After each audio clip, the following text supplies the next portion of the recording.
अस्सलाम वालेकुम everyone, welcome back. आज का हमारे लेक्चर का पार्ट टू है ऑफ जो पाकिस्तान को सिक्योरिटी चैलेंजेस दरपेश हैं। पिछले लेक्चर में हम लोगों ने अपना अख्ताम किया था ड्यूरल लाइन के ऊपर कि ड्यूरल लाइन एग्रीमेंट जो 1893 में बेसिकली साइन किया गया था सर मोरटाइमर ड्यूरेंट के दरमियान, जो एक ब्रिटिश डिप्लोमेट थे, और अब्दुलरहमान ख़ान के साथ उन्होंने एक सिग्नेचर किया था जो कि अमीर थे अफ़गानिस्तान के, जिसके तहत जो है एक लाइन खींच दी गई थी बिटवीन ब्रिटिश ऑक्युपाइड इंडिया या ब्रिटिश राज आप कह लें और अफ़गानिस्तान के दरमियान, और उसको इंटरनेशनल बॉर्डर डिक्लेयर कर दिया गया था। पाकिस्तान बनने के बाद अफ़गानिस्तान ने उसको इनकार करने से उसको मानने से इनकार कर दिया, और उसके बाद से अब तक पाकिस्तान को एक एक टेंशन का सामना है अपने वेस्टर्न बॉर्डर के ऊपर। ठीक है। एनीवेज अभी जो हम लोग पढ़ेंगे वो है बेसिकली द कश्मीर डिस्प्यूट। अब कश्मीर डिस्प्यूट कैसे पाकिस्तान के लिए एक ट्रेडिशनल थ्रेट है, आपको पता है 1948 की जो वॉर हुई पाकिस्तान इंडिया के दरमियान वो कश्मीर के ऊपर रही। 65 की वॉर भी कश्मीर की वजह से स्टार्ट हुई, क्योंकि एक ऑपरेशन जिब्राल्टर पाकिस्तान ने लॉन्च किया था, जिसके बाद पाकिस्तान हमेशा पाकिस्तान के जहन में ये स्ट्रेटजी थी कि भाई वो लिमिटेड रहेगा टू कश्मीर। और जब पाकिस्तान ने ज़्यादा से ज़्यादा एरिया ऑक्यूपाई करना शुरू किया, कैप्चर करना शुरू किया और आज़ाद करवाना शुरू किया हिंदुस्तान से, तो इंडिया ने प्रेशर डालने के लिए इंटरनेशनल बॉर्डर पे जंग शुरू कर दी और वो लाहौर की तरफ बढ़ना शुरू हो गए, जिसको हम लोग 6 सितंबर डिफेंस डे के तौर पे भी मनाते हैं।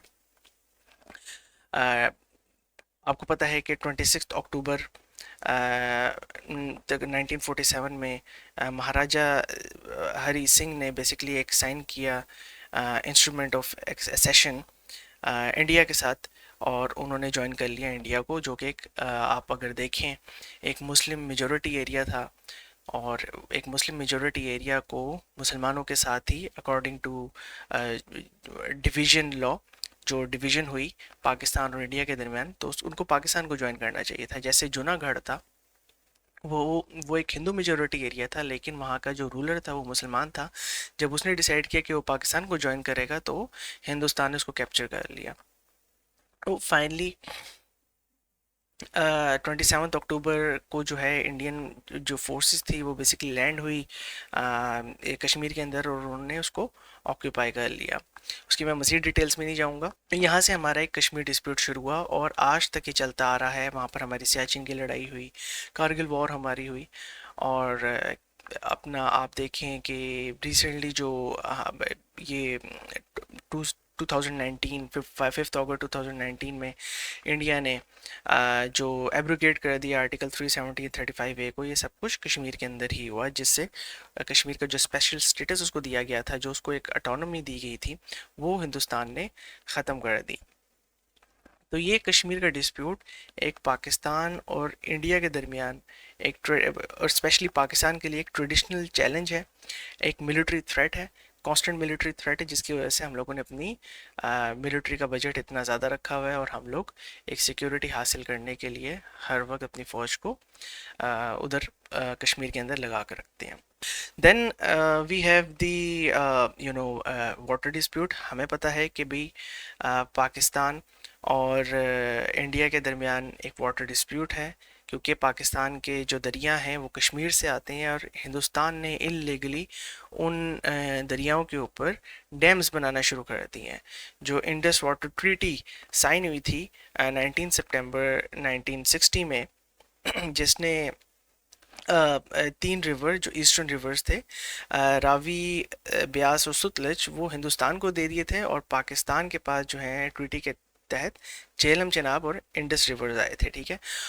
तो उस ट्रीटी के तहत हिंदुस्तान जो है वो इन डैम्स के ऊपर, इन दरियाओं के ऊपर डैम्स नहीं बना सकता, लेकिन उसके बावजूद किशन गंगा डैम और इस तरह के डैम्स आपको कंस्ट्रक्ट होते हुए वहाँ पर नज़र आते हैं, जो पाकिस्तान का पानी रोक रहे हैं, और अचानक पाकिस्तान को इन्फॉर्म करे बगैर वो पानी भी वहाँ से छोड़ देते हैं, जिसकी वजह से बरसात के मौसम में पाकिस्तान में सैलाब आता है। तो ये एक वाटर डिस्प्यूट है, और water dispute can turn into military dispute. अगर हिंदुस्तान ज़्यादा पानी रोकता है तो किसी भी वक्त एक मिलिट्री स्टैंड ऑफ दोनों के दरमियान खड़ा हो सकता है। जियोपॉलिटिकल टेंशंस पे अगर हम लोग पॉइंट नंबर 4 पर आए, तो जियो पॉलिटिकल टेंशन से यही मुराद है कि आपकी जो जियो पॉलिटिकल लैंडस्केप है, जो आपकी पॉलिटिक्स है दुनिया के आसपास, वो किस तरीके से चेंज हो रही है।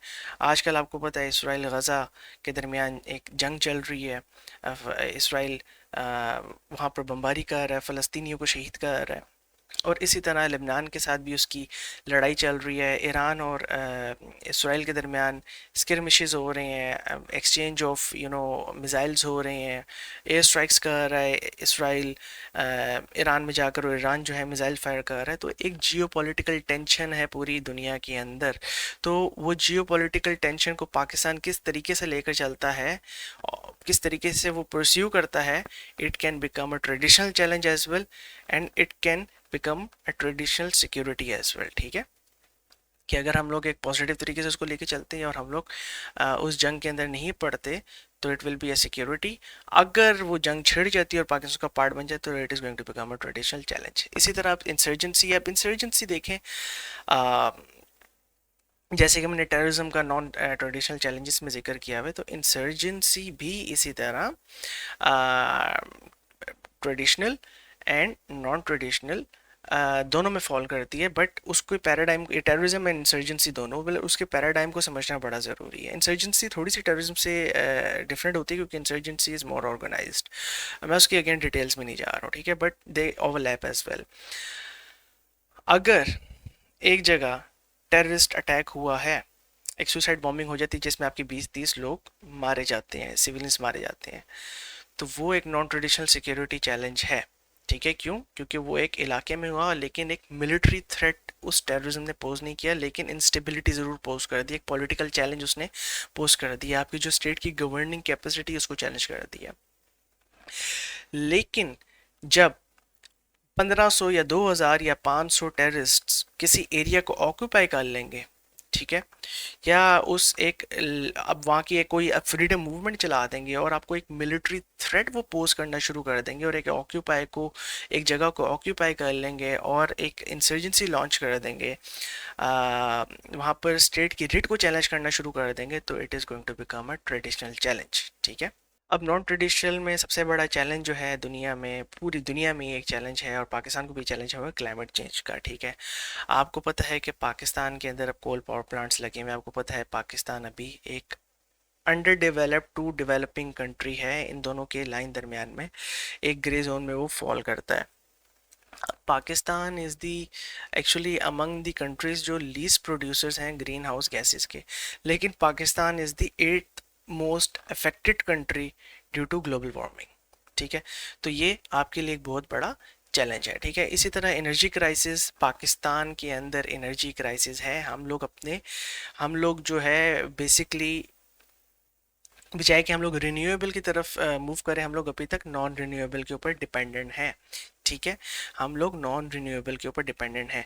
तो पाकिस्तान में एनर्जी क्राइसिस एग्जिस्ट करता है। ठीक है, कि हम लोग बिजली किस तरीके से प्रोड्यूस करें, हमारे यहाँ बिजली महंगी हो रही है। एनर्जी क्राइसिस के अंदर आपकी पेट्रोल प्राइसेस भी आ जाती हैं, आपके अपने नेचुरल रिसोर्सेज को आप किस तरीके से इस्तेमाल कर रहे हैं।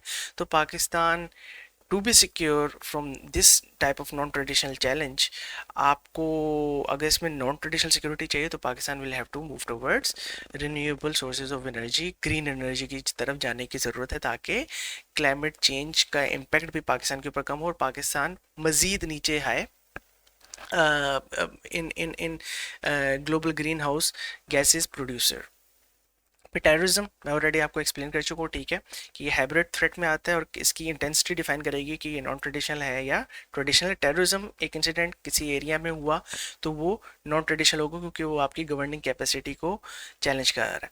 इसी तरह इकोनॉमिक इंस्टेबिलिटी है, ये एक नॉन ट्रेडिशनल चैलेंज है कि आपकी मीशत अगर ठीक नहीं होती, तो वो आपकी हुकूमत के लिए एक नॉन ट्रेडिशनल चैलेंज बन जाता है।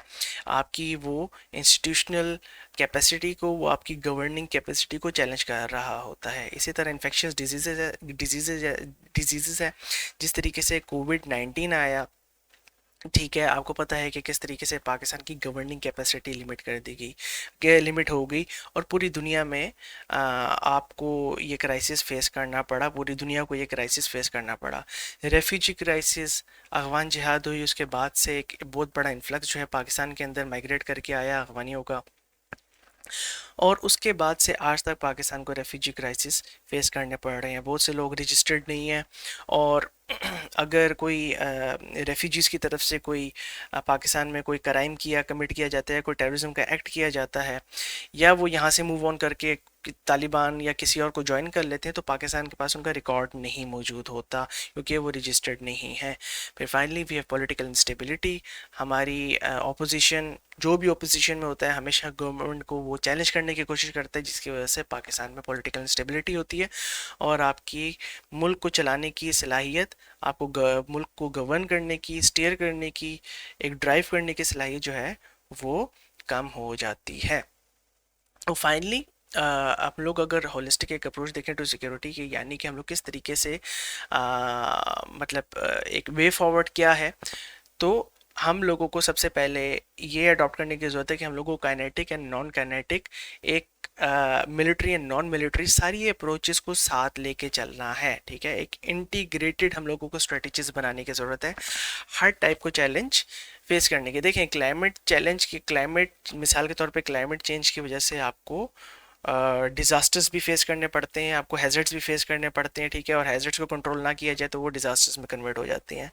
इसमें ह्यूमन मेड डिज़ास्टर्स भी हैं, नेचुरल डिज़ास्टर्स भी हैं। फ्लड्स मिसाल के तौर पर अगर आए हैं, फ्लड्स अगर आते हैं, फ्लैश फ्लड आता है, आपको बारिश अगर होती है तो आपको एक अर्ली वार्निंग मिल जाती है, तो आप कितनी स्पीड में आपकी नेचुरल डिज़ास्टर मैनेजमेंट वहाँ से लोगों को मूव आउट करती है, तो वो एक हैज़र्ड को अ, बचा लेती है एक डिज़ास्टर में कन्वर्ट होने से। ठीक है, डिज़ास्टर जिसमें बहुत ज़्यादा प्रॉपर्टी का और ह्यूमन लाइफ का लॉस हो। ठीक है, तो अब उसमें रोल किसका होता है? आपकी मिलिट्री का भी होता है, और नॉन मिलिट्री अप्रोचेस भी उसके अंदर होते हैं, यानी कि आपकी नॉन मिलिट्री, आप माइग्रेशन कितनी हद तक कर रहे हैं, और आप लोगों ने अपने अर्ली वार्निंग सिस्टम्स यानी कि टेक्नोलॉजी को इस्तेमाल करके किस तरीके से आप काउंटर कर रहे हैं चीज़ों को। फिर इंटरनेशनल कोऑपरेशन, जिस तरह के अगेन क्लाइमेट चेंज की मैं बात करूंगा, या चले टेररिज्म को भी ले लें, तो ग्लोबल कोऑपरेशन कितनी है। ठीक है, आप किस तरीके से ग्लोबल पार्टनरशिप्स कर रहे हैं। एससीओ है, तो एससीओ को आप किस तरीके से इस्तेमाल कर रहे हैं टेररिज्म को काउंटर करने के लिए। आप क्या सबक हासिल कर रहे हैं दूसरी एससीओ के कंट्री से, और आप क्या सबक दे रहे हैं उनको, दूसरी एससीओ कंट्रीज को, कि कैसे टेररिज्म को काउंटर करना है। फिर ह्यूमन सेंट्रिक सिक्योरिटी, यानी कि shifting focus to human security. आपको ह्यूमन सिक्योरिटी के बारे में सोचना है। ठीक है, आपको एक ऐसे सोल्यूशन की तरफ जाना है जो सस्टेनेबल हो, यानी कि you have to think about the current generation as well, और जो भी पॉलिसीज आप आज बना रहे हैं उसको आपने एक लॉन्ग टर्म विजन के साथ बनाना है, ताकि वो सस्टेनेबल पॉलिसीज हों, ताकि वो फ्यूचर जनरेशन्स के ऊपर इम्पैक्ट ना करें। तो ये सारी चीज़ें जब हम लोग, और इसके अंदर मज़ीद बहुत चीज़ें आ सकती हैं, आई वुड रिकमेंड कि आप लोग इसके ऊपर खुद रिसर्च करें कि भाई वे फॉरवर्ड क्या क्या मज़ीद हो सकते हैं।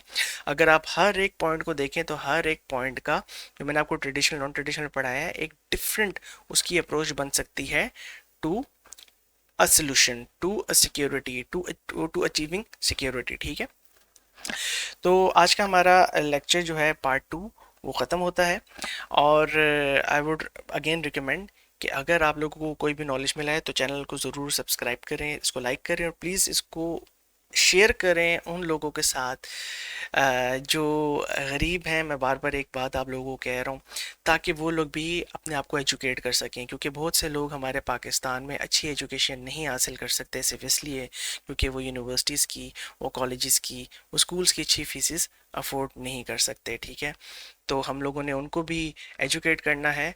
Let's educate Pakistan, let's educate everyone in Pakistan. Thank you ji, अल्लाह हाफिज़।